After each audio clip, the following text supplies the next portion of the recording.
Guys, welcome to be banker. स्वागत है आपका आज की क्लास में। आज के वीडियो में मैं हूं प्रीति मैम और आज मैं लेकर के आ गई हूं आपके लिए एक और नई जबरदस्त वाली क्लास।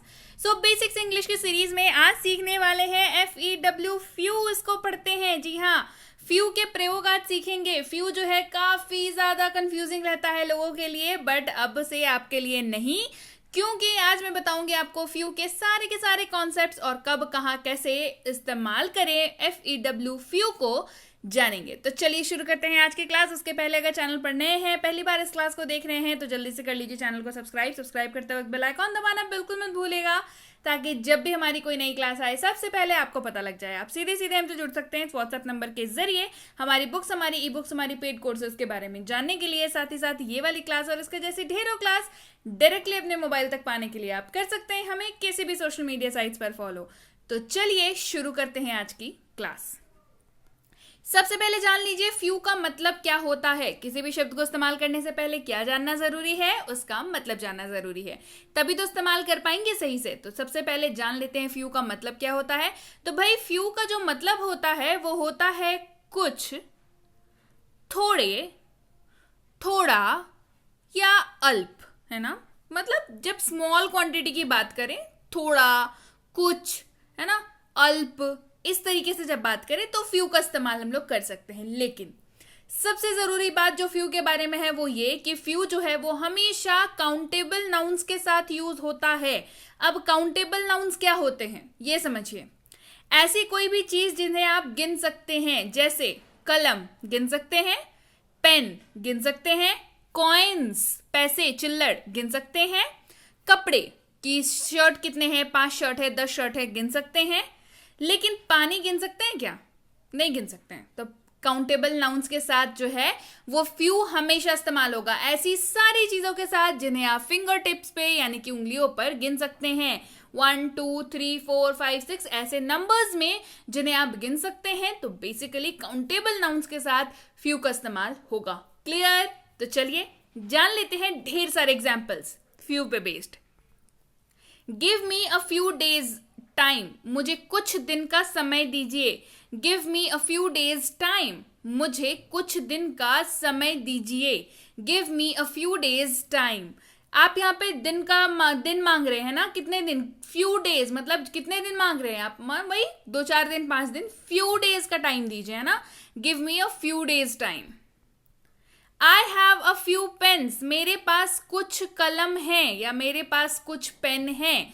कितने पेन हैं वो आप गिन सकते हैं ना। So I have a few pens, मेरे पास कुछ पेन है या मेरे पास कुछ कलम है। I have a few pens. I have a few ideas, मेरे पास कुछ विचार हैं। I have a few ideas, मेरे पास कुछ विचार हैं। I have a few ideas. Few people think so, कुछ लोग ऐसा सोचते हैं या कुछ लोगों को ऐसा लगता है। फ्यू पीपल थिंक सो, कुछ लोगों को ऐसा लगता है या कुछ लोग ऐसा सोचते हैं। Few people think so. Give me a few hours, मुझे कुछ घंटे दीजिए। Give me a few hours, मुझे कुछ घंटे दीजिए। तो जब भी आपसे कोई ये बात बोले कि मुझे कुछ घंटे दीजिए, मतलब है कि वो लगभग 5-6 घंटों की बात कर रहा है ना। फ्यू आवर्स मतलब काउंट कर लीजिए आप, जिन आवर्स को, आप जिन घंटों को उंगलियों पे काउंट कर सकें कि हाँ भाई 2 घंटे का समय दे दीजिए, 10 घंटे का समय दे दीजिए। तो वैसी जगहों पे क्या इस्तेमाल कर रहे हैं हम लोग? फ्यू का इस्तेमाल कर रहे हैं। Give me a few hours, मुझे कुछ घंटे का समय दे दीजिए या मुझे कुछ घंटे दे दीजिए। I know a few people, मैं कुछ लोगों को जानता हूं। I know a few people, मैं कुछ लोगों को जानता हूं। I know a few people. I know a few things, मुझे कुछ बातें पता है। I know a few things, मुझे कुछ बातें पता है। I know a few things, मुझे कुछ बातें पता है। I know a few things. She has a few books. उसके पास कुछ किताबें हैं. She has a few books. उसके पास कुछ किताबें हैं. She has a few books. उसके पास कुछ किताबें हैं. She has a few books. Clear है? चलिए बढ़ते हैं आगे. I have a few friends. मेरे कुछ दोस्त हैं. I have a few friends. मेरे कुछ दोस्त हैं. I have a few friends. मेरे कुछ दोस्त हैं. I have a few friends. I have a few thousand rupees. मेरे पास कुछ हजार रुपए हैं. I have a few thousand rupees. मेरे पास कुछ हजार रुपए हैं. I have a few thousand rupees. मेरे पास कुछ हजार रुपए हैं. I have a few thousand rupees.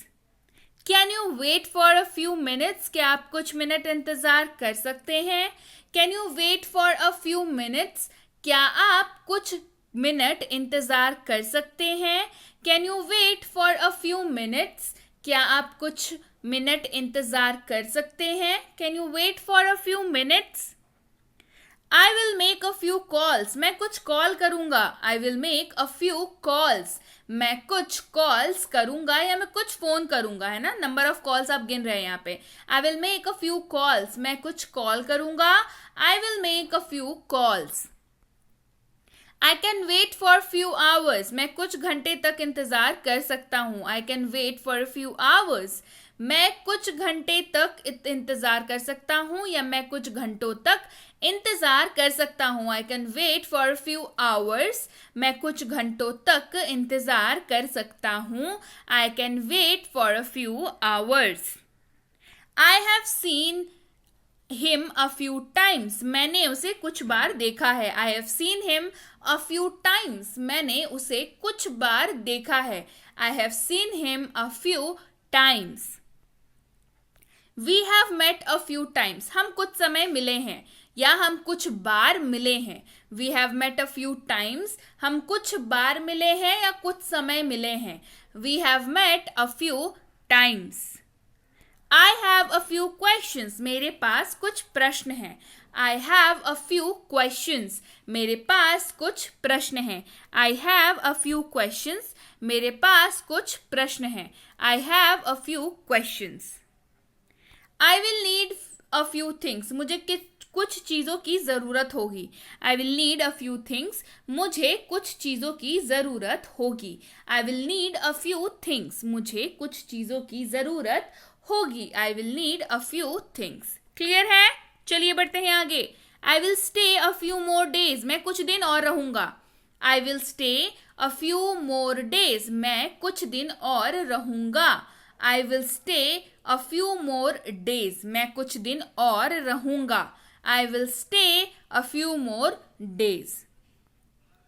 Please buy a few copies. कृपया कुछ प्रतियां खरीदें. जैसे मान लीजिए आप किसी बुक की बात कर रहे हैं तो आप बोलेंगे कि अगर आप बोलते हैं please buy a few copies, मतलब कुछ प्रतियां खरीदें, मतलब सेम चीज के मल्टीपल कॉपीज खरीद लें. Please buy a few copies, कृपया कुछ प्रतियां खरीदें. Please buy a few copies. I have a few books. मेरे पास कुछ किताबें हैं. I have a few books. मेरे पास कुछ किताबें हैं. I have a few books. Clear है? बढ़ते हैं आगे. I have made a few modifications. अब modifications का यहाँ पे मतलब समझिए. Modifications यानी कि संशोधन. एक किया हुआ चीज पे जब आप कुछ एडिट करते हैं तो उसको मॉडिफिकेशन करते हैं. मतलब क्या करते हैं? मॉडिफाई कर देते हैं चीज को, थोड़ा सा बदलाव कर देते हैं, थोड़ा सा संशोधन कर देते हैं, उसको कहते हैं modification. I have made a few modifications. मैंने कुछ संशोधन किए हैं या कुछ बदलाव किए हैं. I have made a few modifications. मैंने कुछ संशोधन किए हैं या कुछ बदलाव किए हैं. I have made a few modifications. Clear? So yes guys, ये थी आज की क्लास कैसी लगी कमेंट करके ज़रूर बताइए। चैनल अगर अभी तक सब्सक्राइब नहीं किया है तो रोज़ाना ऐसे ही इंटरेस्टिंग वर्ड्स के ऊपर बेस्ड क्लासेस के लिए सब्सक्राइब कर लीजिए। और भी ढेर सारी क्लासेस आती है हमारी, तो जल्दी से सब्सक्राइब कर लीजिए, बेल आइकॉन दबा लीजिएगा ताकि नोटिफिकेशन यानी कि जब भी क्लास आए सबसे पहले आपको पता लग जाए। और आप कर दीजिए इस क्लास को लाइक और शेयर। क्लास पसंद आई है ना, तो लाइक और शेयर तो बनता है, बिल्कुल जल्दी से कर दीजिए लाइक और शेयर कर दीजिए। और अगर आपके पास भी ऐसे कोई शब्द हैं जिनमें आपको लगता है कि कंफ्यूजन होती है, पता नहीं कैसे इस्तेमाल होता है, पता नहीं क्या मतलब होता है, कब कब कहाँ कहाँ इस्तेमाल कर सकते हैं, तो कमेंट करके मुझे बताइए और आपको क्लासेस बहुत जल्दी मिल जाएंगी। इसके साथ ही आप सबके लिए है गुड न्यूज़, जैसा कि आप हमेशा से बोलते आ रहे हैं मैम जो भी पढ़ाते हो उनकी बुक्स चाहिए, तो भी भाई लीजिए। Back to back 3 books launch करने जा रही हूँ। एक होने वाली है कॉन्सेप्ट्स के ऊपर बेस्ड, एक होने वाली है डीएलएस यानी कि रोजाना प्रयोग होने वाले वाक्यों के ऊपर, एक होने वाली है डीएलडब्ल्यू यानी कि रोजाना प्रयोग होने वाले शब्दों के ऊपर। ये तीनों किताबें बैक टू बैक आपके लिए लॉन्च होने वाली हैं। और भी ढेर सारे सरप्राइजेस हैं, बहुत जल्दी 1 मिलियन होने वाले हैं हम लोग आप सबके सहयोग से। बिल्कुल आप सबका प्यार है, ये 1 मिलियन हम लोग बहुत जल्द होने वाले हैं, तो उसके लिए पहले से शुक्रिया।